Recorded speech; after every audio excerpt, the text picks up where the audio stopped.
जय हिंद, जय भारत। प्रिय दिल्ली वासियों, विधानसभा चुनाव में आपको आपके लोकतांत्रिक अधिकार का उपयोग करने का अवसर आ गया है।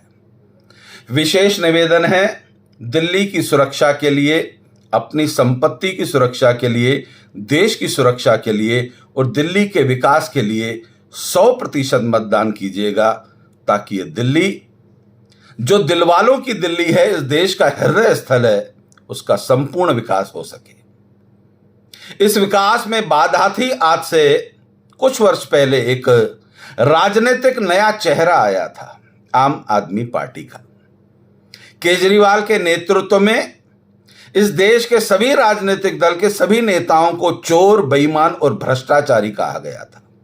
यह वही केजरीवाल है जिसने आपसे वादा किया था कि शीला दीक्षित को जेल में डालेंगे, कांग्रेसी नेताओं को जेल में डालेंगे, भ्रष्टाचार के बड़े बड़े चिट्ठे लेके आते थे और अपने पूरे राजनीतिक काल में एक कांग्रेस के छुटभैये नेता को भी जेल में नहीं डाल सके।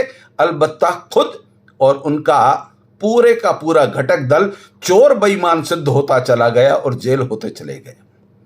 आपको लगता है कि ईमानदार हैं जो झूठ के मसीहा हैं, ये जो जेल होकर आए हैं और कहते हैं कि हमें फंसाया गया है, ये भ्रष्टाचार में नहीं होते तो इनकम टैक्स का इतना बड़ा अधिकारी अपने आप को जमानत नहीं दिला पा रहा था।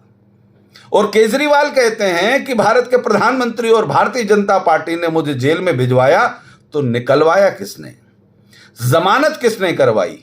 ये लोकतंत्र के गद्दार हैं, ये भारत के संविधान के गद्दार हैं, ये भारत को बदनाम करने वाली विदेशी ताकतों के दलाल हैं। इन्होंने जब वो आंदोलन चलाया था तब केंद्र में कांग्रेस की सरकार थी, दिल्ली में कांग्रेस की सरकार थी। इनका आंदोलन दिल्ली सरकार और कांग्रेस की सरकार के खिलाफ था और इनने कांग्रेस के साथ गठबंधन कर लिया और लोकसभा और कई चुनाव में इस बहरूपीय के चेहरे को आपने देखा। एक नंबर का झूठा बेईमान, अपनी औलाद की झूठी कसम खाई थी, राजनीति कर ली, शीश महल में पहुंच गया, सब कस्में झूठी।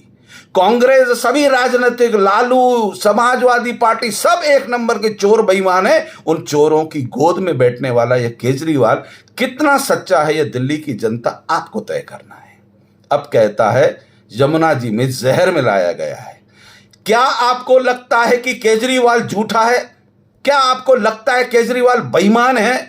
सत्ता की लालच में आकर अनर्गल कुछ भी बकने लगता है, बोलता नहीं है, यह बकता है। क्या एक बक करने वाले व्यक्ति को सत्ता में रखना चाहिए? दिल्ली जैसे देश के हृदय स्थल को सौंपना चाहिए?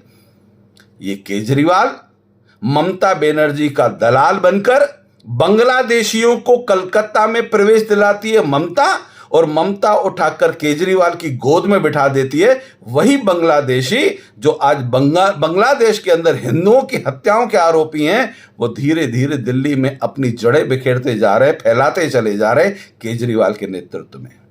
यह वही केजरीवाल है जिसने वक्फ बोर्ड के लिए कहा था कि हमारे सब खजाने खुले हुए हैं, सब दरबारें खुली हुई हैं, दिल्ली सरकार आपके लिए अपने आप को समर्पित कर देगी। यह वक्फ बोर्ड के मसीहा, इस देश का तुष्टीकरण की राजनीति में धकेलने वाला आरोपी अपराधी, जिसने दिल्ली को नर्क बना दिया है, यह आपको अगर समझ में आ चुका है तो आने वाले इन चुनाव में 100% मतदान कीजिएगा, देश के लिए मतदान कीजिएगा, देश के विकास के लिए मतदान कीजिएगा, भारतीय जनता पार्टी के पक्ष में मतदान कीजिएगा।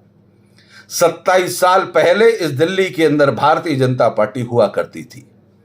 तब के अगर आपके बुजुर्ग जिंदा हैं तो उनसे पूछिएगा तब दिल्ली कैसी थी।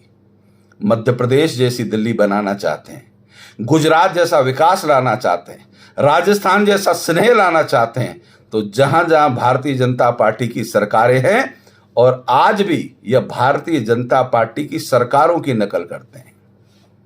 मध्य प्रदेश की भारतीय जनता पार्टी की पहली सरकार थी जिसने महिलाओं को सशक्त बनाने के लिए, उनके भाइयों, उनके पतियों के आगे हाथ ना फैलाना पड़े, उनकी सुरक्षा के लिए लाडली लक्ष्मी योजना, महिलाओं को कुछ धन समर्पित करने की योजना बनाई और इनने भारतीय जनता पार्टी की जूठन चाटने के लिए, भारतीय जनता पार्टी की नीतियों का प्रचार प्रसार करने के लिए लालच का दाना फेंका है। परंतु इनने पंजाब में कहा था प्रत्येक महिला को 1000 रुपए दूंगा, दिया नहीं। केजरीवाल की गारंटी पर आपको कितना भरोसा है और नरेंद्र मोदी जी की गारंटी पर कितना भरोसा है, यह चुनाव इस बात का प्रमाणित होगा कि आप पर भरोसा किसका है। पर मेरा विशेष निवेदन है, 100% मतदान कीजिएगा। अपनी सुरक्षा के लिए, अपनी संपत्ति की सुरक्षा के लिए, दिल्ली की सुरक्षा के लिए, दिल्ली के विकास के लिए मतदान कीजिएगा। सोच समझकर मतदान कीजिएगा। जय हिंद, जय भारत।